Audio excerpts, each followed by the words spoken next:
আগামী জ্যৈষ্ঠ মাসের ৮ তারিখে কিন্তু অপরা একাদশী। শুনে নিন ভালো করে কি কি করবেন। মায়েরা আগের দিন রাত্রিবেলায় ব্রাশ করে নেবেন। ৮ই জ্যৈষ্ঠ একাদশী, ৭ই জ্যৈষ্ঠ রাত্রিবেলায় মায়েরা ব্রাশ করে নেবেন। শুনে নিন, আপনাদের ছেলে মেয়ের মঙ্গল হবে, বিরাট মঙ্গল হবে, সংসারে মঙ্গল হবে। আপনি ৬-৭টা একাদশী করুন, দেখুন আপনার সংসারে পরিবর্তন না হলে আমাকে ফোন করবেন। আপনার শরীরে পরিবর্তন না হলে আপনি বলবেন। আপনার শরীরে অনেক রোগ ব্যাধি আছে, ওই রোগ ব্যাধিগুলো আস্তে আস্তে দূর হতে থাকবে যদি আপনি একাদশী করতে পারেন। আপনি করে দেখুন, না করলে কিছু বুঝতে পারবেন না, করুন তাহলে বুঝবেন। যারা করছে তারা বুঝতে পারছে তাদের কি উন্নতি হচ্ছে। আপনি করুন, আমি অনুরোধ করবো আপনাদেরকে। একাদশী ৮ থেকে ৮০ বছর পর্যন্ত সবাই করতে পারে। একাদশীর দিনে মায়েরা সকাল ভোরবেলায় স্নান করে নেবেন। স্নান করার পর নতুন পোশাক পরবেন, না পারলে কাঁচা পোশাক, ধোয়া পোশাক পরবেন। পরে কি করবেন, আস্তে গলায় কাপড়টা দিয়ে প্রথমেই ফুল গাছের কাছে যাবেন। আস্তে বাবা, প্রথমেই ফুল গাছের কাছে। ফুল যখন তুলবেন তখন ফুল গাছকে বলবেন, হে বৃক্ষমাতা, দেখুন আমার বাড়ি থেকে একটা জিনিস যদি আমাকে না বলে না নিয়ে যান, ওটা চুরি করা হয় না। তাহলে ফুল গাছ থেকে যখন ফুল তুলবেন, যদি গাছকে না বলেন তাহলে ফুলের গাছ থেকে চুরি করা হয় না। গাছকে বলতে হয়, শাস্ত্র বলছে। কি বলতে হয় না, গাছ থেকে যখন ফুল তুলবেন তখন এরকম করে গলায় কাপড়টা দিয়ে বলবেন, হে বৃক্ষমাতা, তুমি যে বক্ষ বিদীর্ণ করে ফুল দিয়েছো, এই ফুল গোবিন্দ সেবায় লাগাবো, তোমার কষ্ট হবে, তুমি নিজ গুণে ক্ষমা করো। ফুল গাছ থেকে ফুল তুলবেন, টানবেন, তার কষ্ট হবে না। তাহলে যদি এতগুলো কথা বলতে না পারেন, আমি সহজ করে দিই। আপনার মন্দিরে যাবেন, মন্দিরে গিয়ে বলবেন, ফুল গাছে কাছে যাবেন, গিয়ে বলবেন, হে বৃক্ষমাতা, হরে কৃষ্ণ কৃষ্ণ কৃষ্ণ হরে হরে, হরে রাম রাম রাম হরে, বলে ফুলগুলো তুলে নেবেন। কিচ্ছু করা দরকার নেই, ফুলগুলো তুলে নেবেন। এইবার দেখুন অপর একাদশী দিনে কি করবেন মায়েরা। একটা চৌকি, ছোট্ট চৌকি বা পিঁড়ে, যেটাকে পিঁড়ে বলেন আপনার চৌকি, ওর উপরে লাল কাপড় দেবেন। রাধা গোবিন্দের ছবি হোক, রাধা গোবিন্দের মূর্তি হোক, কৃষ্ণের মূর্তি হোক, বাড়িতে গোপাল থাকলে গোপাল হোক, ওখানে বসাবেন। বসিয়ে কি করবেন, একটা ঘট পাতবেন, তার মধ্যে গঙ্গা জল দেবেন, না পারলে এমনি জল দেবেন, একটা আমের শাখা দেবেন, একটু ফুল দেবেন, একটু তুলসী পাতা দেবেন। তুলসী পাতা দিয়ে আপনি অভিষেক করবেন। ভগবানকে একটু স্নান করাবেন।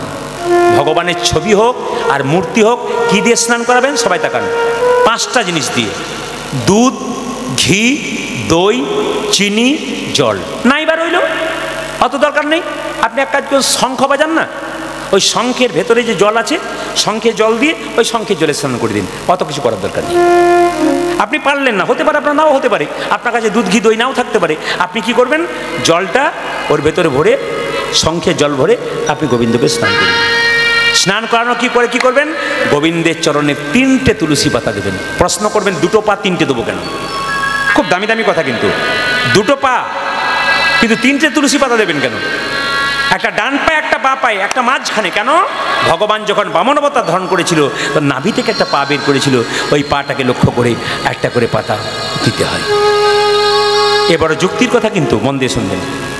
অপর একাদশী দিনে কতগুলো লাভ আছে আপনার বলে দিই। অপর একাদশী করলে, এই যে দাদা ভাইয়েরা যারা করবো ভাবছেন, শোনাকুন, যদি কোর্টে গিয়ে কারো নামে মিথ্যা সাক্ষী দিয়ে পাপ করেছেন, আপনি যদি অপর একাদশী করতে পারেন, আপনি সেই পাপ থেকে মুক্তি পাবেন। জীবনে যদি মনে করেন আমি আমার ভাইকে ঠকিয়ে আমি বিরাট সম্পত্তি করেছি, আমি অন্যায় করেছি, যদি অপর একাদশী করতে পারেন, আপনি পাপ থেকে মুক্তি পাবেন। আপনি যে কোনো পাপ করুন, যদি অপর একাদশী করতে পারেন, আপনি পাপ থেকে মুক্তি পাবেন। আপনারা মায়েরা কীর্তন শুনতে এসছেন, জীবনে যদি মনে করেন ছোট থেকে বড় পর্যন্ত আমি বিরাট একটা পাপ করেছি, যদি আপনি অপর একাদশী করতে পারেন আগামী 8ই জ্যৈষ্ঠ, তাহলে আপনার পাপ থেকে, আসতে বাবা, আপনার পাপ থেকে আপনি মুক্তি পেয়ে যাবেন। 3, অপর একাদশীর নিয়ম হচ্ছে, মকর রাশিতে কেউ যদি প্রয়াগে স্নান করে, তার ফলে যে ফল লাভ হয়, অপর একাদশী করলে আপনি সেই ফল কিন্তু পাবেন। 2, গয়াতে পিণ্ড প্রদান করবেন বিষ্ণু পাদপদ্মে, যে ফল লাভ করবেন সেই ফল আপনি অপর একাদশীতে করতে পারবেন। 3 শুনে রাখুন, কি, শিবরাত্রির সময় কাশী ধামে গিয়ে যদি কেউ উপবাস করে, যে ফল লাভ হয়, আপনি অপর একাদশী করলে সেই ফল লাভ করতে পারবেন। 4, সবাই লক্ষ্য করুন, সূর্য যখন কুম্ভ রাশিতে অবস্থান করে, তখন কেউ যদি কেদারনাথ বা বদ্রীনাথ যেতে পারে, দর্শন করতে পারে, যে ফল লাভ হয় সেই ফল হয়। হাতি ঘোড়া সোনা দান করলে যে ফল লাভ হয়, যদি কেউ একাদশী করতে পারে এই ফল কিন্তু আপনারা লাভ করতে পারবেন। এই জন্য মকর রাশি আপনাদেরকে নিবেদন রইল, এই যে একাদশীতে আসছে অপরা একাদশী, আপনারা অবশ্যই অপরা একাদশী পালন করুন। অপরা একাদশীতে একটা গুরুত্বপূর্ণ কথা বলি, অপরা একাদশীতে যদি ভগবানকে তিল দিতে পারেন, তিল খুব লাভ আছে। আপনারা জ্যৈষ্ঠ মাসের 8 তারিখে, আমার বাবাদেরকে জোর করব না, কারণ বিভিন্ন কাজে তারা যান, সবসময় পারেন না, ওনারা পারবেন, আপনারা আগে শুরু করুন সব মায়েরা। আচ্ছা, যে অসুস্থ অবস্থায় থাকেন না, অসুস্থ অবস্থায় আপনি একাদশী করতে পারেন, আপনার কোনো পাপ নেই, আপনি করবেন, একবার 100% শাস্ত্র বলে দিয়েছে, কোনো দ্বিধা নেই আপনাদের, আপনারা করবেন। ভগবানের চরণে তিল দেবেন, আর কি দেবেন মায়েরা?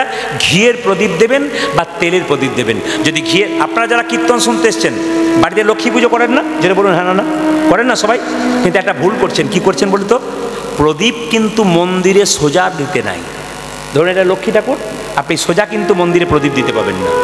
প্রদীপ হচ্ছে ঘিয়ের প্রদীপ দিলে ভগবান বা দেবতার বাঁ দিকে দিতে হয়, আর তিল বা তেলের প্রদীপ দিলে ভগবানের ডান দিকে দিতে হয়।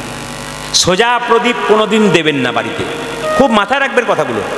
যখন ভগবানকে প্রদীপ দেখাবেন তখন এমনি এমনি করে দেখে দিলে হবে না, একটা নিয়ম আছে। এই যে বাংলাতে ওং করা হয় না, ওং লেখা হয় না, ওং, বাবারা বুঝতে পারছেন? ওং লেখা হয়, এরকম করে ওং লেখা হয়। যখন প্রদীপ দেখাবেন ভগবানকে তখন এরকম করে ওং লেখার মতো এরকম করে দেখাবেন। আপনি ভগবানের চরণে 4 বার দেখাবেন, নাভিতে 2 বার দেখাবেন, মুখমণ্ডলে 3 বার দেখাবেন, ধূপ দেখাবেন ভগবানের চরণ থেকে মাথা পর্যন্ত 7 বার দেখাবেন। যদি অপরা একাদশী আপনারা পালন করতে পারেন আপনাদের লাভ আছে, অবশ্যই আপনারা অপরা একাদশী পালন করুন। সবাই মিলে বলুন, অপরা একাদশী মহারানী কি, অপরা একাদশী মহারানী কি, অপরা একাদশী কি। বাস, আপনারা তাহলে শর্ত নিলেন আগামী থেকে একাদশী। হ্যাঁ, মায়েদের একটু বলে দিই সবাইকে, আপনারা কাঁচা কলা, কাঁচা পেঁপে, কাঁচা কুমড়ো, আলু দিয়ে একটা সবজি করবেন, 2 বেলা, দুপুরে করবেন, রাত্রে করবেন, পেট ভরে খাবেন। কি বললাম? লবণ, এই লবণ দেবেন না, সন্দক লবণ দেবেন। সর্ষের তেল দিয়ে রান্না করবেন না, কি দিয়ে করবেন? সূর্যমুখী তেল দিয়ে কিংবা ঘি দিয়ে করবেন। আপনি শরীরে কি তেল মাখবেন? নারকেল তেল মাখবেন কিংবা ঘি মাখবেন। আপনি একাদশীর আগের দিনে নিজের বিছানায় শোবেন না, একাদশীর দিন শোবেন না, পরের দিন শোবেন, কিন্তু আপনি আলাদা শোবেন, পবিত্র ভাব থাকবেন, তবে আপনার একাদশী করা। একাদশীর আগের দিনে নিরামিষ করুন, একাদশীর দিনে তো নিরামিষ আছে, পরের দিন পালনের দিনে পারলে খুব ভালো হয়। একাদশীর আগের দিনে তো নিরামিষ আপনাকে করতে হবে। দেখুন, আমি আপনাদের বলে গেলাম, এই আসরে দাঁড়িয়ে আপনাদের বেশি দিন করতে বলবো না, 2 মাস করতে বলবো। 2 মাস পরে আপনি ছেড়ে দেবেন যদি আপনার ভালো না লাগে। যদি একবার ভিজে যান আপনি, দেখবেন আপনি, যারা করছে তাদেরকে বলুন তো যে একবার বন্ধ করে দিন, ওনারা বন্ধ করতে পারবেন না। কেন? একবার ধরেছে আর বন্ধ করতে পারবেন না। মাসে 2টো করে একাদশী হয় 15 দিন পর পর। আর আপনি একাদশী করলে জল খেতে পাবেন, শরবত খেতে পাবেন, দুধ খেতে পাবেন, ফল খেতে পাবেন, সবজি খেতে পাবেন। আপনি একাদশী করতে পারছেন না আপনার সংসারের মঙ্গলের জন্যে, আপনার ছেলে মেয়ের মঙ্গলের জন্যে, আপনি করতে পারছেন না। মা যদি একাদশী করে তার ছেলে মেয়েদের বিরাট মঙ্গল হয়। আপনারা জানেন না যে কি মঙ্গল হয়? যখন করবেন তখন বুঝতে পারবেন যে আপনার ছেলে মেয়ে ভবিষ্যতে বলতে পারবে, আমার মা একাদশী করেছিল বলে মায়ের গুণে আমরা আজকে এত বড় হতে পেরেছি। আপনি একাদশী করুন, আপনার ছেলে মেয়ের মঙ্গল হবে। ভবিষ্যতে বলে যাবে আপনার ছেলে মেয়ে, আমার মায়ের জন্য আমি এত বড় হতে পারলাম, আমার বাবার জন্য আমি এত হতে পারলাম, আমার বাবা মায়ের আশীর্বাদের জন্য হতে পারলাম। তাহলে আপনারা কৃষ্ণ ভক্ত হবেন, আপনারা কিছু করবেন, তবে তো আপনার ছেলে মেয়ে অনেক ভালো কিছু করতে পারবে। আপনার ছেলের জন্য চাইবেন কেন? ভগবানের কাছে চাইবার দরকার নেই। কেন? ভগবানের কাছে যে চাই সে অল্প পায়, যে চাই না সে কম পায়। এই জন্য বারবার বলবো, যতগুলো মা এখানে কীর্তন শুনতে এসছেন তাদেরকে একটু বুঝিয়ে দিই। আপনার শুনলে চমকে যাবেন। কালকে আমি মায়াপুরে গান করতে গেছিলাম, তো একটা মা এসে বলছে, বাবা আমার ছেলের বয়স কত জানেন? 6 বছর। বলে কেন? আমার স্বামী আর আমি একাদশী করি। বলে কেন? ছেলেটি বারবার কেঁদে কেঁদে বলে, ও মা একাদশী করবে না, ও মা একাদশী করবে না, করো একাদশী করো, একাদশী করো। একবারে পাগল করে দিচ্ছে ছেলেটা আমাদেরকে। আমি তখন মনে মনে ভাবলাম, মা বাবাতে বলছে যে একটা বাচ্চা ছেলে যদি আমাকে পাগল করে দেয় একাদশী করার জন্যে, আমরা মা বাবা হয়ে করতে পারবো না? বলছে আমার ছেলেটার বয়স 6 বছর, আপনি বলেছেন 8 থেকে 80 পর্যন্ত একাদশী করতে হয়, আমি করতে দিই না, তবু আমার সঙ্গে প্রসাদ পাই, আমার সঙ্গে ফল পাই, কিচ্ছু খাই না। একটা বাচ্চা তার মাকে পরিবর্তন করে দিতে পারছে, আর আপনি মা হয়ে আপনার বাচ্চাকে পরিবর্তন করতে পারবেন না? আপনি তাহলে কিসের মা হলেন? শখের মা হলেন? জন্ম দিলে মা হওয়া যায় না। জন্ম দিলে মা হওয়া যায় না। কিছু কর্ম ভালো করুন আপনার সংসারে। আপনি ভবিষ্যতে যখন ছেলেকে তৈরি করে যাবেন, আপনি মৃত্যুর আগে বুঝতে পারবেন আমি কৃষ্ণ ভক্ত সন্তানের জন্ম দিয়ে গেলাম, আমি চোর দিনি, আমি ডাকাত দিনি, আমি মস্তান দিনাই, আমি একজন কৃষ্ণ ভক্ত সন্তান রেখে গেলাম। সমাজে খারাপ কাজ করবে না, সমাজে ভালো কাজ করবে। তাই বলে রাখি মায়েরা, যে যেখানে বসে আছেন সবাইকে বলবো, আজকে যার বাড়িতে কীর্তন করতে এসেছি ভূপতি মহাশয়, তেনার এই বাড়িটা আছে, উনি তো অনেক বড় বাড়ি করতে পারতেন, এখান থেকে সরছেন না কেন? একটাই বক্তব্য, এই বাড়িতে আমার মা ছিল, এই বাড়িতে আমার বাবা ছিল, তাদের চরণ ধরে এই বাড়িতে আছে। আমি পুরাতনকে ভুলতে পারবো না, আমার মা বাবার আশীর্বাদে কিন্তু আমি এত বড় হয়েছি। যখনই পেটের মধ্যে কিছু যায় তখন বেশি হাই ওঠে, আর যে দুটো হাই তুলবে তার তো মনে হবে এবার বাড়ি যায়। ছেলে যদি পড়াশুনো করতে বসে, মাকে কিন্তু 3 ঘন্টা তার সামনে বসে থাকতে হয়। শুনবেন ভালো করে, ছেলে যখন পড়তে বসে মাকে তখন 3 ঘন্টা তার পাশে বসতে হয়। কারণ ছেলে যদি মাঝখানে বলে মা আমি খাবো, আর মা যদি ছেলেকে পেট ভরে খাইয়ে দেয়, ছেলে বিছানা খুঁজবে না বই খুঁজবে? কোনটা খুঁজবে? জোরে বলুন। ছেলে বিছানা খুঁজবে। তা আপনারা সেবা করে বসেছেন তো পেট তো ভারী হয়ে আছে, করেননি? যা খুশি খুশি। তা আগে নাম তারপর সেবা। যত খালি পেটে থাকতে পারবেন তত নাম শুনতে মজা আছে।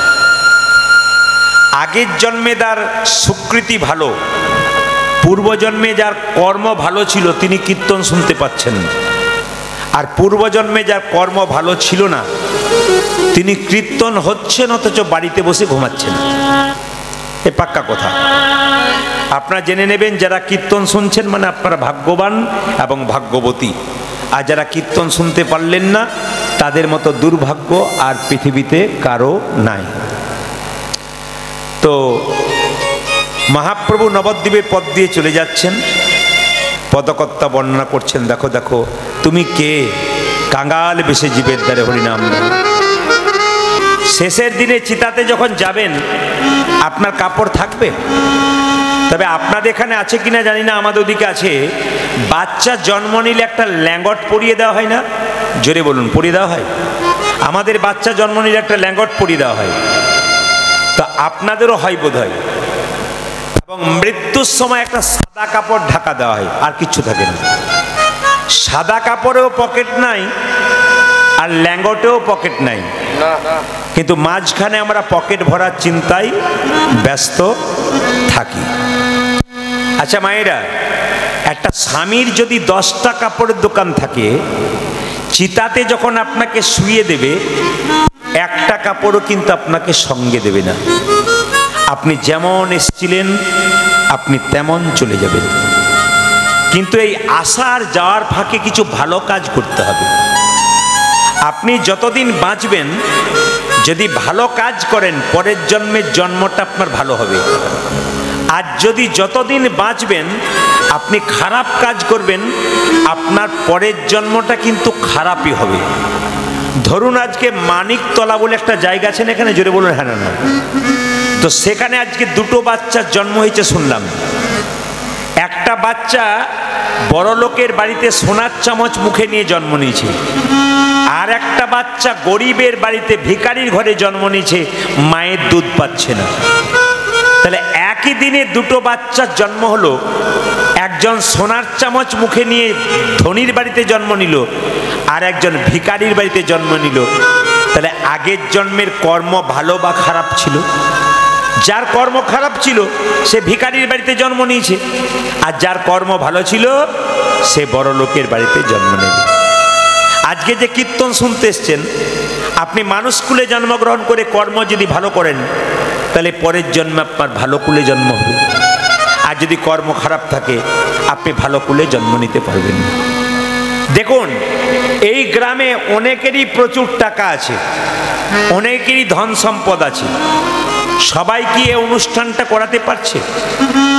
এই অনুষ্ঠান করাতে গেলে মন লাগে। মন যার বড় ধন তার বড়।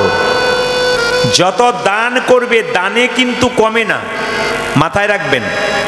আপনি রাস্তা দিয়ে পেরিয়ে যাচ্ছেন, আপনি খুব গরিব মানুষ, একটা ভিখারি রাস্তায় বসে আছে, আপনি পারবেন না তাকে 2 টাকা দেবেন, তবু ফেরাবেন না।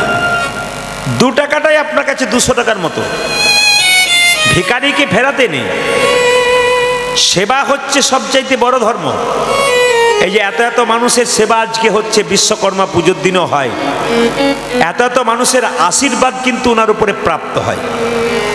আপনারা সবাই মিলে আশীর্বাদ করে দিয়ে যাবেন যেন উনি প্রতি বছর সুন্দর করে অনুষ্ঠান করতে পারেন। আপনাদের মতো ভক্ত পদধূলিতে নিতাই গৌর হরি বল বলে এই জায়গাটা পরিপূর্ণ হয়ে যায়। সবাই মিলে জোরে একটু উলুধ্বনি দিন, সবাই মিলে জোরে। রাধা রানী কি। এলাম একাই আর যাব, জোরে বলুন সবাই নাকি? তাহলে আপনার হ্যাঁ বলছেন যে আমি এলাম একাই, হ্যাঁ যাব সবাই, হ্যাঁ যাব সবাই। আমরা এলাম একাই আর যাব একাই। দেখুন মহাপ্রভু নবদ্বীপের মাটিতে এলেন, তো মহাপ্রভুর জন্ম কত সালে হয়েছিল? 1407 শতাব্দে ফাল্গুন মাসে পূর্ণিমা তিথিতে, দোল পূর্ণিমার দিনে মহাপ্রভুর জন্ম হয়েছিল। মায়েরা, সচিমাতার 8টা মহাপ্রভুর মায়ের নাম ছিল সচিমাতা। এমনি এমনি নিমাইয়ের জন্ম হয় নাই, 8টা মেয়ে মরেছিল, তারপর একটা ছেলে জন্ম নিয়েছিল, তার নাম বিশ্বরূপ। তারপরে একটা ছেলে জন্ম নিল, তার নাম নিমাই। মায়ের পেটে একটা বাচ্চার কতদিন জায়গা থাকে জোরে বলুন? 8 মাস নাকি না কত? 10 মাস 10 দিন থাকে না মায়ের পেটে? কিন্তু নিমাই মহাপ্রভু মায়ের পেটে 13 মাস ছিল। এখন তো দেখবেন 10 মাসও রাখতে হয় না, তার আগে তো তুলে নেওয়ার ব্যবস্থা হয়ে যায় না, কি বলছেন? আর মহাপ্রভু যাকে নিমাই বলছেন, তিনি মায়ের পেটে 10 মাস 10 দিন নয় 13 মাস ছিলেন। আমরা আপন আপন হাতে 3.5 হাত, কিন্তু মহাপ্রভু 4 হাত। আমরা এরকম করে দাঁড়ালে আমাদের হাতটা হাঁটু পর্যন্ত যায়, কিন্তু মহাপ্রভু হাতটা হাঁটু পর্যন্ত, আমাদের হাতটা হাঁটু পর্যন্ত যায় না, কিন্তু মহাপ্রভু হাতটা হাঁটু পর্যন্ত যায়। এই জন্য মহাপ্রভুকে আজানুলম্বিত ভুজা বলা হয়। মহাপ্রভুর গায়ের রংটা হচ্ছে কাঁচা সোনার মতো, এত সুন্দর দেখতে। ধরুন আমরা 3.5 হাত, উনি 4 হাত, তা হাজার হাজার মানুষের মাঝে যদি উনি যান তাহলে কত লম্বা লাগে। একটা বিরাট মানুষ পেরিয়ে যাচ্ছে, দিব্যাঙ্গ সুন্দর, যাকে দেখলে চোখ ফেরানো যায় না, সেরকম মানুষ যাচ্ছে প্রত্যেকটি মানুষের। যাকে দেখলে ভক্তি আসে, যাকে দেখলে প্রণাম করতে ইচ্ছা করে, ইনি হচ্ছেন মহাপ্রভু। মায়েরা জন্ম নেবার পর নিমাই কান্নাকাটি করে না, হাত পা নাড়াচাড়া করে নাই। যদি 13 মাস পেটের মধ্যে বাচ্চা রেখে কোনো ছেলে যদি কান্নাকাটি না করে, হাত পা নাড়াচাড়া না করে, মায়ের কি অবস্থা হয়? সচিমাতা মনে মনে ভাবলো আমাদের বাড়িতে একটা নিম গাছ আছে, তো তা আতুর ঘরটা নিম গাছের নিচে করব। কেন? জম যদি আমার ছেলেকে নিতে আসে তাই তেতোর ভয়ে আর নেবে না, তাই নিম গাছের নিচে আতুর ঘরটা করলো। আর যেই না নিমাইকে নিম গাছের নিচে রেখেছে মা, অমনি হাত পা নাড়াচাড়া করেছে, কান্নাকাটি করেছে, ছেলের নাম রাখলো নিমাই। কাঁচা সোনার মতো গায়ের রং, নাম রাখলো গৌরাঙ্গ। আর সন্ন্যাস নেবার পর নাম হলো শ্রীকৃষ্ণ চৈতন্য প্রভু। শ্রী মানে কি? সুন্দর। কৃষ্ণ মানে কি? আকর্ষণ। চৈতন্য মানে কি? চেতনা। যিনি প্রত্যেকটা জীবের মধ্যে কৃষ্ণ নামের চেতনা জাগাবেন, তিনি শ্রীকৃষ্ণ চৈতন্য প্রভু। তিনি প্রত্যেকটা জীবের দ্বারে হরিনাম দেওয়ার জন্য এলেন। আপনারা যে বলেন ঈশ্বর যা করে মঙ্গলের জন্য করে, এখন যদি প্রচন্ড বৃষ্টি নেমে যায়, ঈশ্বর যা করে তা মঙ্গলের জন্য, আর যিনি করাচ্ছেন তার কি অবস্থা হয়? আচ্ছা বেশ, এই তো দিব্যি বললেন ঈশ্বর যা করে মঙ্গলের জন্য করে। এইবার বলবেন তো জোরে, আপনার ছেলে মাধ্যমিক পরীক্ষায় ফেল করেছে, নিয়ে আমি যদি গিয়ে বলি ঈশ্বর যা করে তা মঙ্গলের জন্য, আপনার কি অবস্থা হয়? তখন কি বলবেন? বাজে কথা বকবেন না, জানা এখান থেকে। লোকের বেলায় খুব মঙ্গল না, আর নিজের বেলায় মঙ্গল হবে না। ঈশ্বর যা করে সত্যিই মঙ্গলের জন্যই করে। আমি 2টো প্রমাণ আজকে দেবো, মন দিয়ে শুনুন। একজন রাজা আর মন্ত্রী দুজনে বনে যাচ্ছিল শিকার করতে। হঠাৎ রাজা যাচ্ছে আগে আর মন্ত্রী যাচ্ছে পেছনে। যেতে যেতে হঠাৎ রাজা পাথরে পাটা হোঁচট খেয়েছে, আর রাজার পায়ে রক্ত বেরিয়ে গেছে। আর রাজা মন্ত্রীকে বলছে, মন্ত্রী দেখো দেখো দেখো দেখো, পায়ে রক্ত বেরিয়ে গেল। তোর মন্ত্রী বলছে ঈশ্বর যা করে তো মঙ্গলের জন্য। রাজা মনে মনে বাজে, বেটা আমার খায় আমার পরে, আর বলে আমার ঈশ্বর যা। কে আছিস, বেটাকে বন্দি কর। এখন মন্ত্রীকে বাড়িতে বন্দি করেছে। সবাই শুনবেন ভালো করে। রাজা একাই বনে গেছে। তা গভীর বনে ঢুকতে ঢুকতে একটা কালী মন্দির আছে, যেখানে প্রত্যেক দিন মানুষ বলি দেওয়া হয়। আজকে কাউকে পায় নাই, পাবি তো পার রাজাকেই পেয়েছে। আচ্ছা মায়েরা বলুন তো, যদি কোনো ছাগলকে মায়ের মন্দিরে বলি দেন আর ছাগলের পায়ে রক্ত বেরিয়ে যায় বা খুঁত হয়ে যায়, মায়ের মন্দিরে বলি হয়? জোরে বলুন হ্যাঁ না না, একবার জোরে বলবেন হ্যাঁ না না। আচ্ছা, রাজাকে যেই না ধরেছে, চেনে না তো রাজা বটে, এখন যেই না ধরে বলি জয় মা, এখন যেই না জয় মা বলে খড়গটা তুলেছে কাটতে যাবে, একজন বলে দাঁড়াও, পায়ে হোঁচট খেয়েছে, রক্ত বেরিয়েছে, এখন চেনে না রাজা ওঠে, লোকে 2 থাপড় দিয়ে পাঠিয়ে দিয়েছে। রাজা মনে মনে ভাবছে, মন্ত্রী তুমি যা বলেছো ঠিকই বলেছো, ঈশ্বর যা করে মঙ্গলের জন্য করে, ভাগ্যে আমি হোঁচট খেয়েছিলাম বলে বেঁচে গেছিলাম। একে আছিস, মন্ত্রীকে মুক্তি দে, মুক্তি দে, ওকে আমি টাকা পয়সা দেবো। মন্ত্রী বলছে, রাজা মশাই শুধু তোমার মঙ্গল হয়েছে তা নয়, আমারও হয়েছে। বলে কেন? আজকে তুমি তো একাই গিয়েছিলে, হোঁচট খেয়েছিলে বলে বেঁচে গিয়েছিলে, আমি যদি তোমার সঙ্গে যেতাম তাহলে আমি নিতাই গৌর হরিবোল হয়ে যেতাম। ঈশ্বর মানে সবার জন্যই মঙ্গল করে, ঈশ্বর যা করে তা জোরে বলুন সবার জন্য মঙ্গল করে। একটা প্রমাণ আপনাদের বলে দিই। আচ্ছা, বর্ষাকালে সাপের উপদ্রব হয় কিনা? জোরে বলুন হ্যাঁ না না। সাপের যেমন উপদ্রব হয়, ব্যাঙের উপদ্রব হয়। বর্ষাকালে ব্যাঙ বেরোয় কেন? সাপ খাবার জন্য, নাকি? হ্যাঁ বলছেন যে? আমি মাঝে মাঝে পরীক্ষা করছি, বর্ষাকালে ব্যাঙ বেরোয় সাপ খাবার জন্য। কি ভক্তি করে, কি জন্যে জোরে বলুন, কি জন্যে বেরোয়? কি জন্যে? পোকামাকড় খাবার জন্যে। আর সাপ বেরোয় কেন? ব্যাঙকে ধরবার জন্য, নাকি বলছেন? সাপ বেরোয় ব্যাঙকে ধরবার জন্যে, আর ব্যাঙ বেরোয় পোকামাকড় ধরবার জন্য। একদিন একটি সাপ, আচ্ছা ব্যাঙ জানিয়ে দেয় আমি আছি না সাপ জানিয়ে দেয়? ব্যাঙ জানিয়ে দেয়, প্যাঁক প্যাঁক প্যাঁক, সাপ ভাবে বেটা আছে বোধহয়। এখন প্যাঁক প্যাঁক শব্দ শুনে যেই না ব্যাঙ সাপটি গিয়ে খপ করে ধরেছে, অমনি ব্যাঙটি কেঁদে কেঁদে বলছে, হে গোবিন্দ আমি তো তোমার, সাপের মুখে পড়েছি, আমাকে বাঁচাও। তখন সঙ্গে সঙ্গে সাপটা বলছে, হে গোবিন্দ আমিও তো তোমার, 1 মাস কিছু খাই নাই, ব্যাঙটা মুখে পড়েছে যেন ছেড়ে না যায়। এখন ভগবান কি করবে? আপনারা কি করবেন বলুন? এবার বিচার করুন। সাপটা বিচার চাইছে যে হে প্রভু, আপনাদেরকে বলছে 1 মাস ধরে কিছু খাই নাই, ব্যাঙটা আমার মুখে এসেছে যেন ছেড়ে না যায়। আর ব্যাঙটা বলছে, প্রভু আমি 1 মাস পরে খাবার খুঁজতে পেরেছিলাম, আমি সাপের মুখে পড়েছি, আমি যেন না মরে যাই। এখন আপনারা কি কোনটা চাইবেন? সাপ ব্যাঙ খাক না ব্যাঙটা ছেড়ে যাক, কোনটা চাইবেন? এই বড় কঠিন প্রশ্ন। ব্যাঙটা ছেড়ে যাক, যা বলেছে তো এটা তো লাভ আছে। বাচ্চার মা বলতে পারছে না, কিন্তু বাচ্চা বলতে পেরেছে। এই দিকে তাকাবেন, কি বললাম? সাপটা বলছে হে প্রভু 1 মাস খাই নাই যেন ব্যাঙটা ছেড়ে না যায়। আর ব্যাঙটা বলছে হে প্রভু, সাপটা বলছে হে প্রভু আমি 1 মাস খাই নাই, ছেড়ে না যায়। ব্যাঙটা বলছে যেন আমি মরে না যাই। তখন সঙ্গে সঙ্গে ভগবান বিচার কি করছে দেখুন।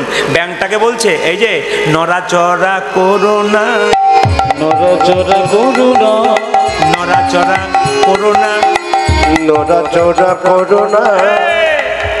ব্যাঙটাকে ভগবান বলছে নড়াচড়া করো না, চিৎকার করো না, নড়াচড়া করো না, তাহলে কিন্তু একবার নিতাই গৌর হরি বলে যাবে। আর সাপটাকে বলছে ধরেছ তো ছেড়ো না, ধরেছ তো ছেড়ো না, ধরেছ তো ছেড়ো না, তুমি ধরেছ তো ছেড়ো না। সাপকে বলছে ভগবান ধরেছ তো ছেড়ো না, আর ব্যাঙকে বলছে নড়াচড়া করো না। এখন ব্যাঙটা সাপের মুখে অনেকক্ষণ ধরে বসে আছে, মনে মনে ভাবছে স্বয়ং ভগবান যদি আমাকে মরতে বলেছে, চুপ করে থাকতে বলেছে, চুপ থাকাটাই বুদ্ধিমানের কাজ। এখন ব্যাঙটা চুপ করে আছে অনেকক্ষণ ধরে, সাপ ভাবছে তাহলে বেটা মরে গেছে বোধহয়, এই বলে যেই না নিচে নামিয়ে খেতে যাবে, ব্যাঙটি নিতাই গৌর হরি বল হয়ে গেছে। তার মানে কি, ভগবান সবাইকে সুবুদ্ধি দেয়, যে নিতে পারে তার হয়, আর যে নিতে পারে না তার হয় না। হরিনাম শুনতে যদি এসছেন, যে নিজের জায়গায় বসেছেন, নড়াচড়া করো না, নড়াচড়া করো না। কি বলবেন? রাধে রাধে, জোরে বলুন, আর একটু জোরে বলুন। আপনারা যারা জ্ঞানীজন এখানে বসে আছেন, শুনলে চমকে যাবেন।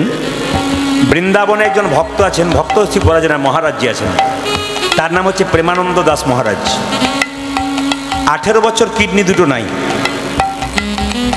যারা বসে আছেন শুনবেন ভালো করে, ইউটিউবে সার্চ করে দেখবেন প্রেমানন্দ দাস মহারাজ, তার 18 বছর কিডনি দুটো নাই। একটা মানুষের কিডনি নষ্ট হয়ে গেলে 1 বছর 2 বছরেই মরে যায়, 18 বছর নাই। আপনি অবাক হয়ে যাবেন, সেই মানুষটা কোনো ভাগবত পাঠ করছে, এখনো ভগবানের নাম করছে। ওনাকে অনেকেই প্রশ্ন করেছে, সাংবাদিকরা, বহু বহু ভক্তরা, আপনি বেঁচে আছেন কি করে? বলে তার দয়ায়। কি করেছেন? বলে আমি তো জানি আমার কালো মৃত্যু হতে পারে, পরশু হতে পারে, আমি তো সঁপেই দিয়েছি, যা হবে হবে, কিন্তু এখনো হচ্ছে না, 18 বছর পেরিয়ে গেল। আর একটু জোরে বলুন, जोर से बोलना पड़ेगा, दोनों हाथ उठा के बोलो, प्रेम से बोलो। কাল সকালে আপনার ছেলে ঘুম থেকে উঠছে না, এক খোকা ওঠ, বলার দরকার নেই, রাধে রাধে ওঠ বাবা, রাধে রাধে, ওর কানে রাধে রাধে দিন, আপনার মঙ্গল আছে, ভবিষ্যতে বুঝবেন যে ছেলেটা কি মঙ্গল হতে পারে। আপনার স্বামী ঘুম থেকে উঠছে না, রাধে রাধে ওঠো, বেলা হয়ে গেছে, তার মানে কি রাধে রাধে বললে একটা সম্পর্কটা ভালো হয়।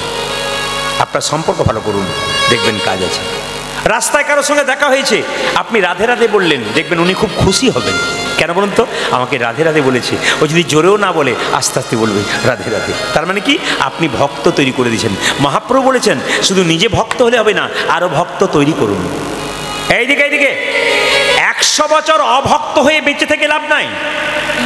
100 বছর চোর গুন্ডা মস্তান হয়ে বেঁচে রইলাম, আরো 100টা অভক্ত তৈরি করলাম, এ বেঁচে থেকে লাভ নাই। 10 বছর বাঁচুন, যেন আরো 100টা কৃষ্ণ ভক্ত তৈরি করে দিয়ে যেতে পারেন। এইরকম বাঁচতে হবে যেন আপনার দ্বারা আরো 10টা কৃষ্ণ ভক্ত তৈরি হয়, তবে আপনার জীবন সুন্দর হবে। আর আপনি নিজে মাতলামি করবেন, মদ খাবেন।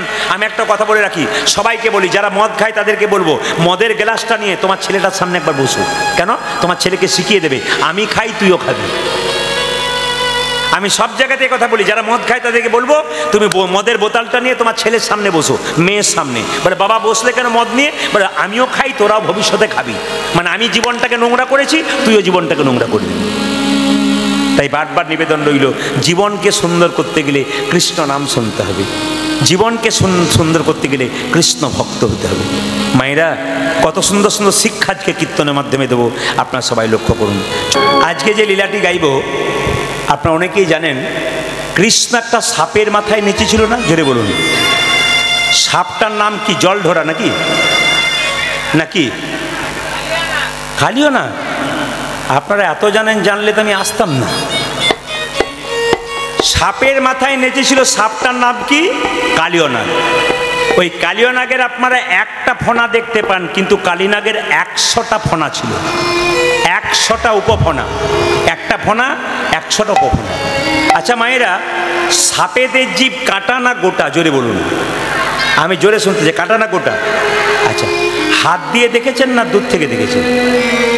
কাল থেকে একবার হাত দিয়ে দেখবেন কি আদর করে। না না, সাপেদের জীবটা হচ্ছে কাটা, দূর থেকেই দেখবেন। আচ্ছা, মনে প্রশ্ন জাগে না, সাপের জীব কাটা হলো কেন? এর বিরাট তত্ত্ব আছে কিন্তু। গরুর পাখির নাম শুনেছেন মায়েরা? জোরে বলুন হ্যাঁ না। এই গরুর পাখি মায়ের দাসিত্ব মোচন করবার জন্যে অমৃত এনেছিল স্বর্গ থেকে। বৃন্দাবনে কদম্ব বৃক্ষের উপরে, কদম্ব গাছের উপরে অমৃতের ভাণ্ডটা রেখেছিল। এখন সাপগুলো মনে মনে ভাবছে যে তাহলে অমৃত ভাণ্ড থেকে যদি একটু অমৃত নিচে পড়ে যায়, আমরা অমর হয়ে যাব। যে অমৃত খায় সে নাকি অমর হয়ে যায়। তো অমৃত তো দেবতাদের জন্য বটে, ওষুধদের জন্য নয়, সাপেদের জন্য নয়। কিন্তু একটুখানি অমৃত মাটিতে পড়ে গেলে, ঘাসে পড়ে গেলে আমরা চেটে চেটে খাবো। সাপগুলো চাটছে, কিন্তু একটু অমৃত পড়ে নাই। চাটতে চাটতে যে ঘাসের উপর সাপগুলো চাটছিল জিভ দিয়ে, ওই ঘাসটার নাম এরকা ঘাস, যাকে বলা হয় কুশ ঘাস। চাটতে চাটতে চাটতে চাটতে চাটতে চাটতে এক সময় জিভটা দুটুকরো হয়ে গেছিল। এরকা ঘাস, ধারালো ঘাসে কেটে দুটুকরো, তখন থেকে সাপেদের জিভ দুটুকরো। সাপের মাথায় একটা চক্র থাকে না? জোরে বলুন হ্যাঁ না। এটা কিন্তু যেমন তেমন জিনিস নয়, এটা কৃষ্ণের চরণ চিহ্ন। কৃষ্ণ সাপের মাথায় নেচেছিল, তাই সাপের ওটা কৃষ্ণের হচ্ছে চরণ চিহ্ন। এইবার সবাই লক্ষ্য করুন, যে যেখানে বসে আছেন, ভগবান কৃষ্ণ সাপের মাথায় নাচল, কই আপনার মাথায় নাচল না কেন? শুনবেন ভালো করে। আমার মাথায় নাচল না কেন? আপনার মাথায় নাচল না কেন? সোজা হোক। এখন থেকে যদি বুড়ো হয়ে যাবি, তাহলে বয়সকালে কি করবি? এইদিকে সাপের মাথায় নাচল কৃষ্ণ, কই আমার মাথায় নাচলো না কেন? সাপটা পূর্বজন্মে একটা ভালো কাজ করেছিল বলে তার মাথায় কৃষ্ণ নেচেছিল। এ জন্মে ভালো কাজ করবেন, পরের জন্মে আপনার কৃষ্ণ কৃপা হবে। একটু শুনবেন ভালো করে। সাপটা ছিল পূর্বজন্মে রাজা চন্দ্রধ্বজ। কি নাম বললাম? জোরে বলুন। রাজা চন্দ্রধ্বজ। তার পেটে একবার প্রচণ্ড যন্ত্রণা হলো, কোনো মতে ভালো হচ্ছে না। একজন বলল, রাজা তোমার পেটের যন্ত্রণা ভালো হবে একটা উপায় আছে। তুমি যে রাজবাড়িতে বাস করছো তার উত্তর দিকে একটা পুকুর আছে, ওই পুকুরে একটা রাজহাঁস খেলা করছে, ওকে ধরে এনে তাকে হত্যা করে তার পিত্তটা খেলে তোমার পেটের রোগ ভালো হবে। আচ্ছা মায়েরা, পিত্ত তেতো হয় না মিষ্টি হয়? রাজহাঁসের পিত্ত খেয়েছেন? তাই তেতো বলছেন যে কোনো জীবেরই পিত্ত তেতো হয়। তা বলছে তেতো হয়, তা তেতোটা খেলে তোমার পেটে যন্ত্রণা ভালো হবে। রাজহাঁসকে ধরে যখন মারতে যাচ্ছে, রাজহাঁস তখন কেঁদে কেঁদে বললো, আমাকে মারবেন না, আমাকে না মেরে যদি আপনার পেটের যন্ত্রণা ভালো হয় একটা উপায় বলবো। বলে কি? যে পুকুর থেকে আমাকে ধরে আনলে সরবত থেকে, তার পূর্ব দিকে একটা গাছ আছে, ওই গাছের ওপর এক মুনি সাধু বাবা পাগুলো দুলিয়ে বসে আছে, দেখবে পাগুলো দুলাচ্ছে, চরণ দুলাচ্ছে, ওনার চরণ ধোয়া জল যদি পান করতে পারো তোমার পেটে যন্ত্রণা ভালো হবে। রাজা বলে কথা, যেমন তোমার মানুষ নয়, সোনার পাত্র নিয়ে গেছে। ও মুনি বাবা, ডান পাটা এগিয়ে দাও। ডান পায়ে এগিয়ে দিলে পুঁজ আর রক্ত, ছি, এই জল পান করবো না। এ মুনিবর, তোমার বাঁ পাটা এগিয়ে দাও। ও মা, পুঁজ রক্ত তো রয়েছে, পোকা কিলবিল কিলবিল করছে, ছি, এই জল পান করতে পারবো না। কিন্তু রাজা একটা ভালো কাজ করেছিল, কি জানেন? বৈষ্ণবের চরণ ধোয়া জল খাই নাই, কিন্তু মাথায় করে নিয়ে এসেছিল। যারা এখানে কীর্তন শুনতে এসছেন তাদের কাছে একটা নিবেদন রইল, গঙ্গা থেকে জল যদি কোনোদিন আনেন, জলটা দেখবেন প্রথমে ঘোলা ঘোলা লাগে, 2-4 দিন বাড়িতে রাখলে জলটা পরিষ্কার হয়ে যায়। বৈষ্ণবের চরণ ধোয়া জল কেউ যদি যত্ন করে বোতলে ভরে রাখতে পারে, প্রথম প্রথম ঘোলা লাগে, তারপর কিন্তু পরিষ্কার হয়ে যায়। আচ্ছা মায়েরা, গঙ্গাতে স্নান করলে কি ভগবানকে পাওয়া যায়? যে বলুন হ্যাঁ না না। কেন? আপনার ভেতরে পাপ থাকবে আর গঙ্গায় স্নান করে বেড়াবেন, আপনার লাভ আছে? লোক ঠকাচ্ছেন, চুরি করছেন, লোককে মারছেন, ধরছেন, আর গঙ্গায় ডুব দিচ্ছেন, লাভ হবে? গঙ্গার পারে কত মানুষ বাস করে, তারা তো প্রত্যেক দিন ডুব দেয়, কিছু হচ্ছে না। আমি একটা প্রমাণ দিয়ে দিই। আপনি গঙ্গায় স্নান করতে গেলেন, একটা বোতলে নোংরা জল ভরে বোতলটাকে গঙ্গা জলে ডুবিয়ে রাখলেন, 10 দিন পরে যখন উঠাবেন তখন দেখবেন বোতলের বাইরেটা পরিষ্কার হয়েছে, ভেতরে নোংরা জল যেমন আছে তেমন কারো রয়ে গেল। আপনি ভেতরে পাপ করেছেন, অন্যায় করেছেন, আর বাইরে ধুয়ে মুছে পরিষ্কার করছেন, বাইরেটা পরিষ্কার হলো, ভেতরে যেমনকার নোংরা সেরকম রয়ে গেল। তাই আমি আপনাদের বলবো, আগে ভেতরের নোংরাগুলো দূর করুন, আগে ভেতরে পাপগুলো দূর করুন, দেখবেন আপনার। আর এই পাপ দূর করা একটা মাত্র পথ কি? হরিনাম সংকীর্তন। তো মায়েরা সবাই লক্ষ্য করুন, এখন রাজা চন্দ্রধ্বজ সেই চরণধ্বজ জল মাথায় করে নিল, তার স্ত্রী ছিল 2 জন। স্বামী স্বামী চরণধ্বজ জল পান করতে পারলে না? বলে না, দাও, দেখি দেখি দেখি দেখি দেখি দাও। 2 জনের স্ত্রী পান করেছে। আর সেই মুনি ছুটে এসে বলল, রাজা এ তুমি কি করলে? আমার চরণধ্বজ জলকে তুমি অপমান করলে, আমি তোমাকে অভিশাপ দিলাম, তোমার সর্পকুলে জন্ম হবে, তোমার নাম হবে কালিয়নাগ।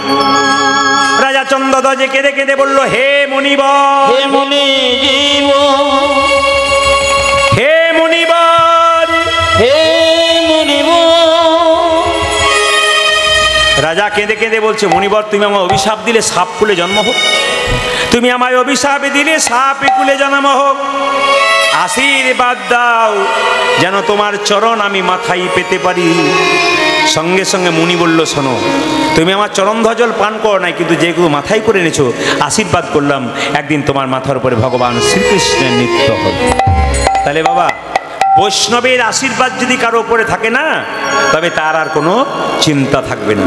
সবাই লক্ষ্য করুন, যে যেখানে বসেছেন, পদকর্তা বলছে, কালীদহে বৃন্দাবনে বিরাট বড় একটা নাগ বাস করে, তার নাম কালীয় নাগ। সেই পথ দিয়ে কোনো পশু পাখি পেরিয়ে গেলে বিষের জ্বালায় ছটপট ছটপট করে মরে। পদকর্তা বললেন, কালিন্দির একদহে কালী নাগ তাহে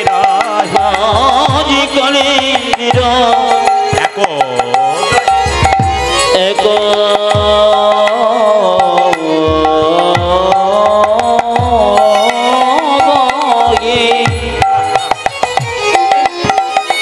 আমার কালিনাগ রহে রহে, কালিন্দির এক দহি কালিনাগ তাহে রহে।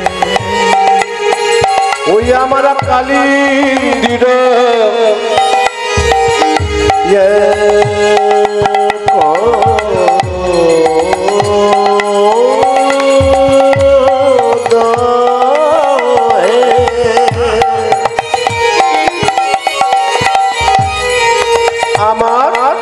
কালী না গো তাহে রহে ও যে বিষ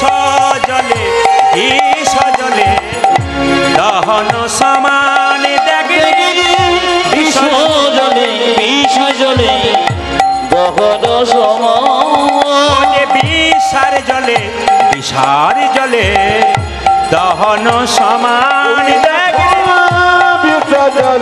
বিষ জলে দহন সমান ও যে বিষার জলে সমান সমান বিষার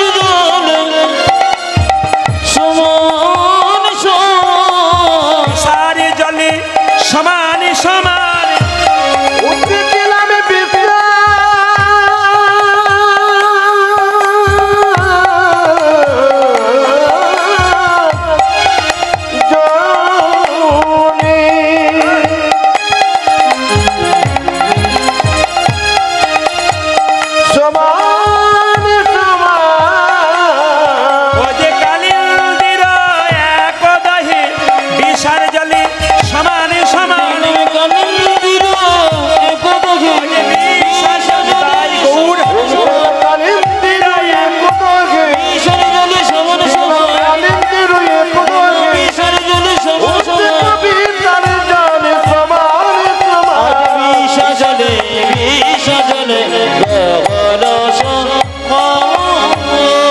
জোরে বলুন রাধা রানী কি হ্যাঁ জোরে হবে কিন্তু রাধা রানী কি শ্যাম সুন্দর কি আচ্ছা বাবা আপনাদের মেদিনীপুরের বিভিন্ন জায়গায় গান করি সামনে কিন্তু প্রচুর বৈষ্ণব বসে থাকে আজকে আমি পাই নাই অন্যান্য মেদিনীপুরে প্রায় জায়গাতে বৈষ্ণবরা বসে থাকে বৈষ্ণবের সাজ পড়লে বৈষ্ণব হওয়া যায় না যে যেখানে বসে আছেন আমি একটা সাদা ধুতি পরলাম তিলক পরলাম এখানে নামাবলী নিলাম আমি বৈষ্ণব হয়ে গেলাম তা নয় বৈষ্ণব হতে গেলে বৈষ্ণবের লক্ষণগুলো শুনবেন তবে তাকে বৈষ্ণব বলতে পারবেন কি বলছে ত্রিনাদপি শুনিছেন তররিব সহিষ্ণুনা অমানেন মান দেন কীর্তনীয় সদাহরি সবাই তাকাবেন ঘাসের চাইতেও নিচ যিনি বৈষ্ণব হবেন সবাই তাকান এই যে ঘাসের উপরে পা দিয়ে যাচ্ছেন যখন পা দেবেন তোর ঘাস মাথা নিচু করছে আবার যখন পা তুলছেন আবার ঘাস মাথা উঁচু করছে কিন্তু যিনি প্রকৃত বৈষ্ণব হবে ওনাকে হাজার কথা শুনিয়ে দিন ওই যে মাথা নিচু করে চলে যাবে কোনো উত্তরই দেবে না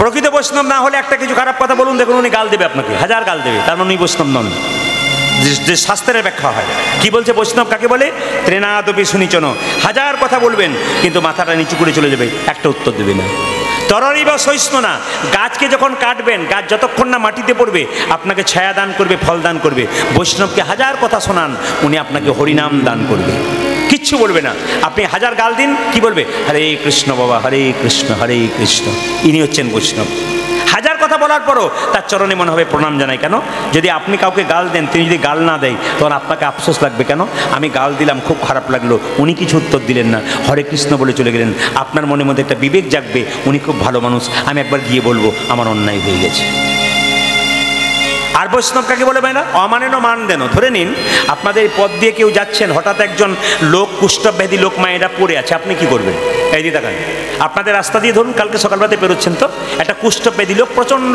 ঘা শরীরে পোকা বেরোচ্ছে ধরুন পড়ে আছে আপনি কি করবেন তুলে ধরবেন তো নাকি না তুলে ধরবেন না নাকে কাপড় জাপা দিয়ে পারাবেন কোথাকার কি কিন্তু যিনি প্রকৃত বৈষ্ণব তিনি কি করবেন তিনি তাকে তুলে ধরে বলবেন এই জগতে কোনো ডাক্তার তো রোগ ভালো করতে পারে নাই আমার সঙ্গে কোলে কোল দিয়ে একবার হরি বল বল তোর দেহরোগ তো দূর হবে তার সঙ্গে তোর ভবরোগ পর্যন্ত দূর হবে ইনি হচ্ছেন বৈষ্ণব যাকে আমরা মানি না বৈষ্ণব তাকে মানে আর কি কীর্তনীয় সদাহরি বৈষ্ণবের 5টা লক্ষণ আছে তিলক থাকবে তুলসী মালা থাকবে শিখা থাকবে কৌপিন থাকবে বহির্বাসে হরিনাম থাকবে তিনি বৈষ্ণব বৈষ্ণব তিনি আন কথা বলবেন না রাস্তা দিয়ে পেরে যাবে বাবা কেমন আছেন হরে কৃষ্ণ বাবা শরীর ভালো আছে তো হ্যাঁ কৃষ্ণের কৃপায় চলছে আর কি বাবা কোথায় যাবেন একটু প্রভুর কৃপায় মানিকতলা চললাম আচ্ছা কখন ফিরে আসবেন প্রভু যখন ফেরানো করাবে তখন ফিরবো বলতে পারবো না কখন ফিরবো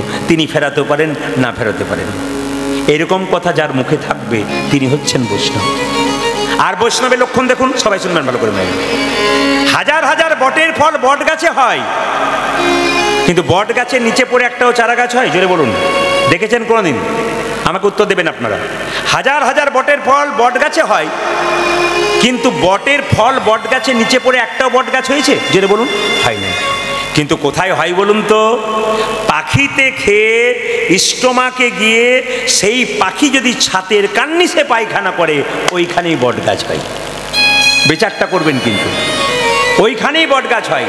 তাহলে যাত্রার মুখে কীর্তন শুনলে হবে না, যতক্ষণ না বৈষ্ণবের মুখে মধুমাখা কীর্তন শুনবেন ততক্ষণ আপনার গৌর গোবিন্দের কৃপা কোনোদিনই হবে না। এই জন্য হরিনাম শোনো গিয়ে বৈষ্ণবের ঠাঁই। যাত্রার মুখে কীর্তন শুনলে কোনো লাভ হবে না, বৈষ্ণবের মুখে কীর্তন শুনতে হবে, তবে আপনার জীবন লাভ হবে। এবার শুনবেন, আর বৈষ্ণব কাকে বলে? আপনাদের এই মেদিনীপুরে খড়গপুর এলাকায় কোথায় গরুর হাট আছে আমি জানি না, হয়তো আছে, আপনারা জানেন। তো যেখানে গরুর হাট আছে একবার প্রমাণ দেখে নেবেন প্রদীপ পাল কি বলছে। আপনি গাভী কিনতে গেছেন, বাছুর কিনতে গেছেন, আপনি গাভীকে দড়ি দিয়ে টানুন, বাছুর আসবে না, এই গাভীটা আসবে না। কেন আসবে না বলুন তো? বাছুর না এলে গাভী আসবে না। এক কাজ করে দেখেন তো, বাছুরটাকে কোলে করে আগে আগে নিয়ে আসবেন, গাভীকে ডাকতে হবে না, গাভী আপনার পেছন পেছন হুড় হুড় করে দৌড়ে আসবে। এখানে তত্ত্ব কি? বৈষ্ণবের চরণ ধরে কেউ যদি এগিয়ে যায়, ভগবানকে ডাকতে হবে না, ভগবান বৈষ্ণবের পেছন পেছন আপনার বাড়ির দিকে এগিয়ে যাবে। যুক্তিগুলো শুনবেন। আর বৈষ্ণব কাকে বলে? এইদিকে একটা কলেজে পড়া মেয়ে 3 তলার উপরে দাঁড়িয়ে আছে, একজন বৈষ্ণব ন্যাড়া মাথা শিখা রেখেছে, গঙ্গা থেকে স্নান করে আসছে, আর 3 তলার উপর থেকে মেয়েটি বৈষ্ণবের মাথায়, এ বৈষ্ণব,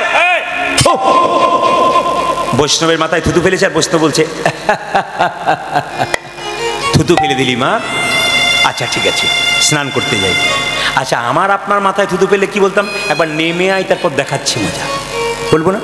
কিন্তু বৈষ্ণবের মাথায় থুতু ফেলে কি বলে? থুতু ফেলে দিলি, আচ্ছা আচ্ছা ঘুমাচ্ছে, থুতু ফেলে দিলি, বলছে থুতু ফেলে দিলি, বলছে না থুতু ফেলে দিলি, আচ্ছা আচ্ছা ঠিক আছে স্নান করে আসি। যেই না স্নান করতে গেছে, সবাই লক্ষ্য করুন, যেই না স্নান করতে গেছে অমনি আবার ফিরে আসছে, বৈষ্ণব আবার থুতু ফেলে দিয়েছে, আবার গঙ্গা স্নান করেছে, আবার থুতু ফেলেছে, আবার গঙ্গা স্নান করেছে, 10 বার থুতু ফেলেছে। 10 বারের পর যখন 11 বার থুতু ফেলতে যাবে, তখন মেয়েটির বাবা দেখতে, এই কি ব্যাপার, তুই ছাদের উপরে বৈষ্ণবের মাথায় থুতু ফেলছিস, নেমে আয়, নেমে আয়, লজ্জা করে না তোর? কলেজে পড়িস আর তুই বৈষ্ণবের মাথায় থুতু ফেলছিস, এদিকে আয়, নেমে আয়, তোকে দেখাচ্ছি মজা। বৈষ্ণব বলছে, বাবা আপনার মেয়েকে আপনি বকবেন না। বলে কেন? আপনার মেয়ে আমার মাথায় থুতু ফেলেছে বলে আমার লাভ হয়ে গেছে। বলে কি লাভ হয়েছে? বলছে আমার মাথায় থুতু ফেলেছে বলে কি লাভ হয়েছে না? আমি শাস্ত্রে শুনেছি গঙ্গা স্নান করলে একবার করলে 1 জন্মের পাপ দূর হয়। আপনার মেয়ে আমার মাথায় 10 বার থুতু ফেলেছে, আমার 1 জন্ম নয়, জন্ম জন্মান্তরের যত পাপ আছে সব পাপ হয়। ইনি হচ্ছেন বৈষ্ণব, যিনি কোনো প্রতিবাদ করবেন না, তিনি হচ্ছেন বৈষ্ণব। এই যে সবাই শুনুন, খুব দামি কথাগুলো শুনে রাখুন, আপনাদের জীবনে কাজে লাগবে। বাবা, এই যদি আপনাদের খড়গপুর এলাকায় কেউ মরে, আপনার আগুনে পোড়ান না? জেরে বলুন হ্যাঁ না, জেরে বলুন পোড়ান কিনা? হ্যাঁ এইদিকে দেখা, আগুনে পোড়ান না? জোরে বলুন। পোড়ান। আচ্ছা বলে রাখি, আগুনে আপনারা পোড়ান তো, কিন্তু মানুষ মারা গেলে তাকে 3 ভাবে সৎকার করা যায়। আগুনে যখন পোড়াতে যান শ্মশান ঘাটে, আপনারা একটু শিখে নিয়ে যান, তাহলে আপনাদের লাভ আছে। কত শিক্ষা আছে দেখুন। যখন বাবা মারা গেল, তাকে চিতাতে শুয়ে দিলেন, তখন দেখবেন ছেলে কি করে, আগুন নিয়ে চিতার চারিদিকে 3 বার ঘোরে না? জোরে বলুন হ্যাঁ না, ঘোরে কিনা? কিন্তু সেই সময় একটা কথা বলে, ওই কথাটা কেউ বলেও না, আমরা জানিও না। আজকে জানিয়ে দিতে চাই কি বলে। দেখুন, যখনই বাবাকে বা মাকে চিতাতে শুয়ে দেওয়া হলো, তখন লক্ষ্য করবেন মায়েরা, চিতাতে যখন শুয়ে দেওয়া হলো, তখন বাবা ছেলে কি করে, আগুনটা নিয়ে যখন 3 বার প্রদক্ষিণ করে, তখন বলে, হে ব্রহ্মা, হে অগ্নিদেব, আমার বাবা সারা জীবন সংসারে ছিল, যদি কোনো পাপ করে থাকে, যদি কোনো অন্যায় করে থাকে, তুমি আমার বাবাকে নিজ গুণে ক্ষমা করে দিও। কেউ বলেছেন? এতদিন মরা পোড়াতে গেছেন, কেউ বলেছেন? জোরে বলুন, কেউ বলেছেন? কেউ বলেন। আপনাদের জানতে হবে, ভগবান শ্রীকৃষ্ণ বললেন শাস্ত্রের নিয়মে করলে আপনার জীবন সুন্দর, আর শাস্ত্রের নিয়মে না করলে আপনার জীবন গোটাটাই মিথ্যা। এই জন্য কীর্তন শুনবেন, আপনার জীবনে লাভ আছে। যতক্ষণ শুনবেন, যেটুকু শিখবেন ভেতরে নিয়ে যাবেন, ধরতে পারলে কাজ, না ধরতে পারলে কোনো কাজ নেই। তাহলে বাবারা ভাইয়েরা শুনতে পারলেন কীরকম কথা? মা বাবা চিতাতে শুয়ে আছে, আপনি প্রদক্ষিণ করছেন, অগ্নিটাকে হাতে নিয়ে কি বলবেন যে হে হে অগ্নিদেব, হে ব্রহ্মা, আমার বাবা মা মারা গেল, তো মৃত্যুর আগে যদি কোনো পাপ কাজ করে থাকে তুমি নিজ গুণে ক্ষমা করে থাকো। আবার এরপর একটা কথা আছে, এরপরে কি কথা আছে, আগুনটাকে নিয়ে সে আবার বলবে হে অগ্নিদেব, আমাকেও একদিন এখানে আসতে হবে, আমি যদি কোনো পাপ করে থাকি আমাকে নিজ গুণে তুমি ক্ষমা করে দেবে। মানে চেতন করিয়ে দিল যে তোমার বাবা শুধু এলো তা নয়, এরপরে তোমাকেও এখানে আসতে। এত সুন্দর শিক্ষা আছে আমাদের সনাতন ধর্মে, আমরা কেউ জানিও না, আমরা কেউ বলিও না, আমরা কেউ বুঝিও না, খালি জানতে হয়, আগুন দিতে হয়, দিয়ে দিলাম, ঘর চলে এলাম, 15 দিন পরে কাজ করে দিলাম, বাবার ফটোটা টাঙিয়ে দিলাম, ব্যাস আমার কমপ্লিট হয়ে গেল, কাজ শেষ। কিন্তু শাস্ত্র কি সুন্দর শিক্ষা দিয়েছে, এই শিক্ষা আমরা কেউ নিলাম না। আর একটা নিয়ম আছে, এটা হচ্ছে অগ্নি সৎকার। এই যে আমার বাঁ দিকে বসে আছে, ইনি হচ্ছেন বৈষ্ণব। ইনারা যখন মারা যান তখন এটা কি হয়, ইনাদেরকে ওই জপমালা হাতে দিয়ে সমাধি, যেটা সমাধি বলা হয়, মৃত সমাধি, মাটিটাকে খুঁড়ে তার মধ্যে এরকম মালা জপ দিয়ে চুপচাপ তিলক সাজিয়ে বসিয়ে দেওয়া হয়। একটু লবণ দেওয়া হয়, কেন? যাতে পোকা না হয়। আর একটা হচ্ছে উত্তরপ্রদেশে হয়, ওখানে কিন্তু মানুষকে পোড়ায় না। উত্তরপ্রদেশে গেলে দেখবেন মানুষকে পোড়ায় না। কি করে, একটা মৃতদেহ জন মারা গেছে তো ওকে মাচাতে শুয়ে রেখেছে, এবার নদীতে নিয়ে গেল, নদীতে, মাঝ নদীতে দুটো নৌকার মাঝে মৃতদেহটাকে শোয়ানো হলো, দুটো নৌকার মাঝে। এবার মাঝ নদীতে যখন চলে গেল তখন দুটো নৌকা সরে গেল আর মৃতদেহটা জলে পড়ে গেল। এর নাম সল্লি সমাধি। উত্তরপ্রদেশে গেলে দেখবেন প্রায়ই ওরা আগুনে পোড়ায় না, জলের মধ্যেই ভাসিয়ে দেয়। সে পশুতে জীবজন্তু খাক আর যাই খাক, ও গঙ্গাতে ভেসে ভেসে ভেসে ভেসে চলে গেল। আরেকবার কি বলে দিই আপনাদের, দুটো নৌকা, তার সাইডে মৃতদেহটাকে রেখে দেওয়া হলো। এবার হঠাৎ করে মাঝ নদীতে গিয়ে দুটো নৌকা সরে গেল আর মৃতদেহটা নিচে পড়ে গেল, ব্যাস সল্লি সমাধি হয়ে গেল। বিভিন্ন জায়গাতে বিভিন্ন রকম নিয়ম আছে, তাই সবাই লক্ষ্য করুন মায়েরা, ভগবান শ্রীকৃষ্ণ কালীয়নাগকে দমন করবে, কিন্তু কালীয়নাগ যেখানে বাস করে এমন বিষ ঢালতে শুরু করলো যে তারপর দিয়ে কোনো পশু পাখি পেরিয়ে গেলে তারা ছটফট ছটফট করে মরে।